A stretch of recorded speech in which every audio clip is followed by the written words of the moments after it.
नमस्कार साथियों, ज्ञान स्थली गुरुकुल में आपका स्वागत है। साथियों, आज की करंट अफेयर्स में सबसे पहला टॉपिक होगा हमारा, दिल्ली में बम विस्फोट हुए हैं। चांदनी चौक क्षेत्र में यह विस्फोट हुए हैं। इसमें 11 लोगों की मौत हुई है और 28 घायल हुए हैं।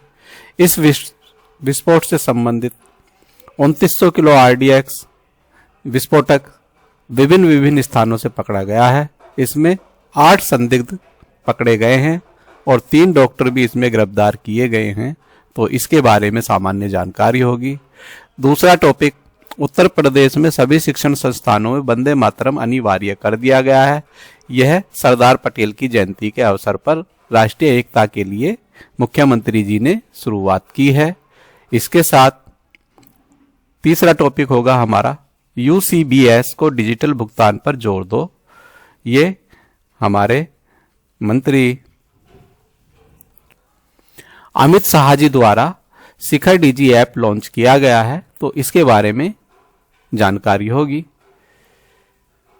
इसके बाद स्वयं से जो स्वयं ऐप है, उससे 9वीं और 12वीं तक के छात्र जो बोर्ड परीक्षाओं की तैयारी कर रहे हैं, इस ऐप के माध्यम से तैयारी कर सकेंगे। तो इन सभी में क्या है, एक एक प्रश्नों को लेकर हम चलते हैं।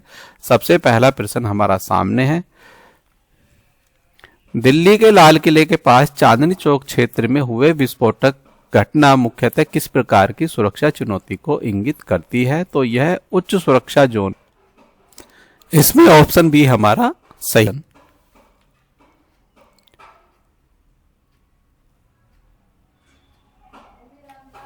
फिरोजाबाद में बड़ी मात्रा में विस्फोटक सामग्री मिलने से मुख्यतः कौन सी नेशनल सिक्योरिटी कंसर्न उभरकर सामने आई है? तो यह ऑप्शन बी अवैध विस्फोटक, ऑप्शन बी हमारा है। इसमें सप्लाई चेन का विस्तार है ये।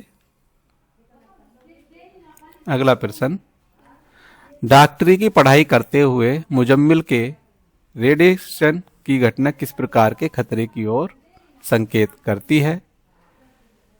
तो यह ऑप्शन बी हमारा, ऑप्शन बी इसमें हमारा आंसर है। हायर एजुकेटेड यूथ भी रेडिकल इन्फ्लुएंस का शिकार हो सकता है। यह बहुत सोचने वाली बात है। अगला प्रश्न जाता है, तो ऑप्शन सी इसमें हमारा आंसर होगा, ऑप्शन सी।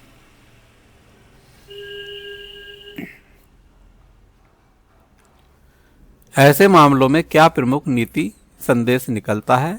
इसमें ऑप्शन हमारा प्रिविलेंस इंटेलिजेंस, ऑप्शन बी हमारा यहां पर सही है। अगले प्रश्न की तरफ चलते हैं। दिल्ली चांदनी चौक क्षेत्र में हुए विस्फोट में कितने लोगों की तत्काल मृत्यु हुई है? तो इसमें 11 लोगों की तत्काल मृत्यु हुई है।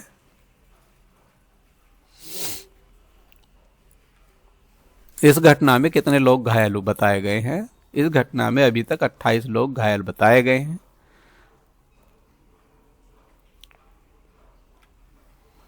जांच में कुल कितनी मात्रा में विस्फोटक सामग्री बरामद की गई है? तो 2900 किलो सामग्री अभी तक बरामद की गई है। अभी भी जांच जारी है। इस मामले में कुल कितने संदिग्ध गिरफ्तार किए गए हैं? तो इसमें 8 संदिग्ध गिरफ्तार किए गए हैं और इसमें 3 डॉक्टर मुख्य रूप से आरोपी बनाए गए हैं। गिरफ्तार किए गए संदिग्धों में कितने डॉक्टर भी शामिल बताए गए हैं? तो इसमें 3 डॉक्टर शामिल बताए गए हैं।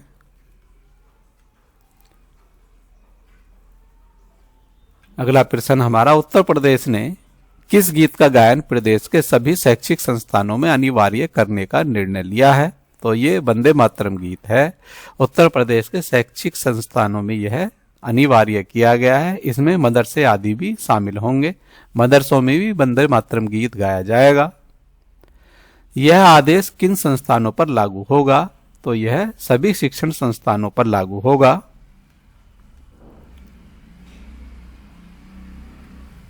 वंदे मातरम अनिवार्य करने का उद्देश्य क्या माना जा रहा है? तो राष्ट्र भाव और राष्ट्रीय पहचान को मजबूत करना माना जा रहा है। वंदे मातरम की घोषणा किस राज्य सरकार ने की है? तो यह उत्तर प्रदेश सरकार ने वंदे मातरम को सभी स्कूलों में गाने की अनिवार्यता की है? अगला प्रश्न, सरदार पटेल की जयंती पर किस कार्यक्रम का शुभारंभ किया गया है? तो एकता यात्रा का यहां शुभारंभ मुख्यमंत्री योगी आदित्यनाथ ने किया है। एकता यात्रा का शुभारंभ किसके द्वारा किया गया है? तो यह मुख्यमंत्री योगी आदित्यनाथ उत्तर प्रदेश सरकार द्वारा शुरू किया गया है। सरदार वल्लभ भाई पटेल को किस रूप में जाना जाता है? तो ये लौह पुरुष और राष्ट्रीय एकता के प्रतीक माने जाते हैं। वर्तमान संदर्भ में यह नीति संदेश किस थीम से सबसे अधिक जुड़ा है? तो ऑप्शन बी।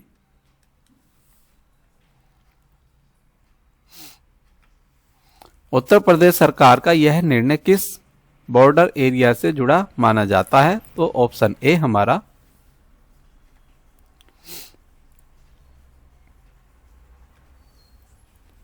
स्टेट पुलिस के मॉडर्न एक्सिस में कौन सा ट्राइयो सबसे अधिक प्रासंगिक बताया जा रहा है? तो ऑप्शन सी हमारा।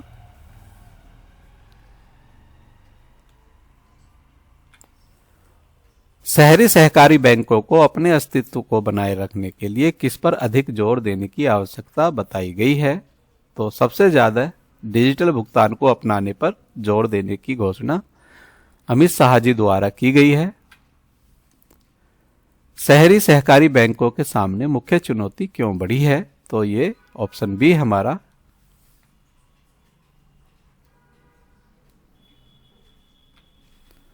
केंद्रीय सहकारिता मंत्री द्वारा कितने नए मोबाइल एप्लीकेशन लॉन्च किए गए हैं? तो यहां 2 मोबाइल एप्लीकेशन लॉन्च किए गए हैं। सहकार डिजिपे ऐप का मुख्य उद्देश्य क्या है? इसको डिजिटल पेमेंट, ऑप्शन सी हमारा आंसर है। अगला प्रश्न, सहकार डिजी लोन किस सुविधा से संबंधित है? तो ऑप्शन बी हमारा। डिजी लोन अप्रूवल से यह संबंधी है। अगला प्रश्न, डिजिटल ऐप के माध्यम से यूसीबीएस किस लागत में कमी ला सकते हैं? तो ऑप्शन बी हमारा आंसर है।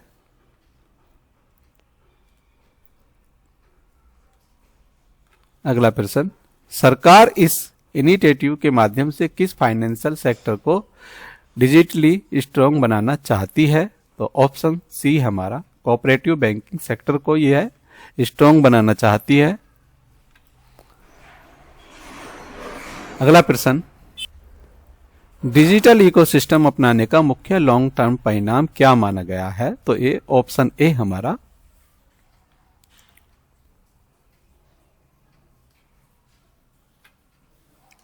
फिटनेस एक्सपेंशन किस सेक्टर को सबसे अधिक कॉम्पिटिटिव बना रहा है? तो ऑप्शन बी हमारा।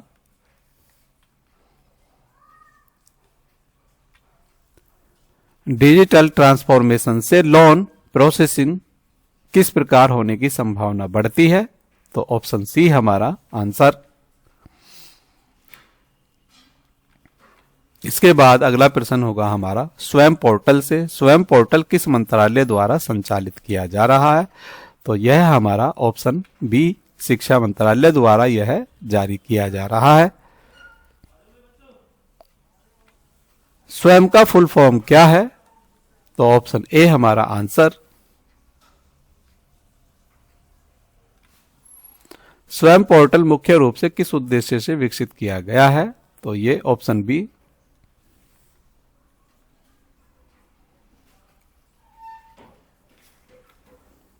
स्वयं पोर्टल से वर्तमान में बोर्ड परीक्षा तैयारी किसके लिए संभव बताई गई है? तो ऑप्शन सी हमारा आंसर।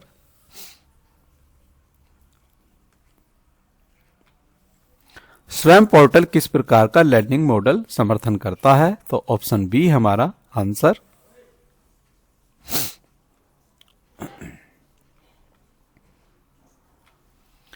स्वयं पोर्टल पर उपलब्ध सामग्री किस प्रकार के बोर्ड करिकुलम ओरिएंटेड होती है? तो ऑप्शन सी हमारा यहां पर एनसीईआरटी।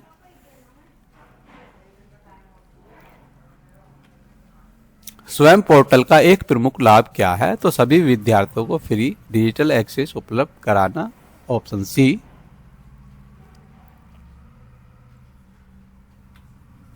स्वयं पोर्टल का लिंक किस मेजर नेशनल एजुकेशन विजन से जुड़ा है? तो option A, national education policy 2020 से यह जुड़ा हुआ माना जाता है। स्वयं पोर्टल किस प्रकार का टीचर्स के लिए लाभकारी माना गया है? तो ऑप्शन बी,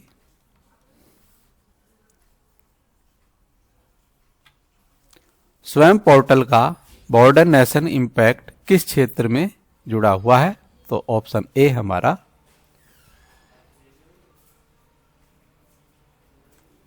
इसी के साथ आज के बहुविकल्पीय प्रश्नों की हमारी श्रृंखला समाप्त होती है। करंट अफेयर्स की यह श्रृंखला यदि आपको अच्छी लगी है तो वीडियो को लाइक कीजिए, वीडियो को शेयर कीजिए और जिसने भी हमारा चैनल सब्सक्राइब नहीं किया है चैनल को सब्सक्राइब कीजिए ताकि आने वाली वीडियो आप तक पहुंचती रहे।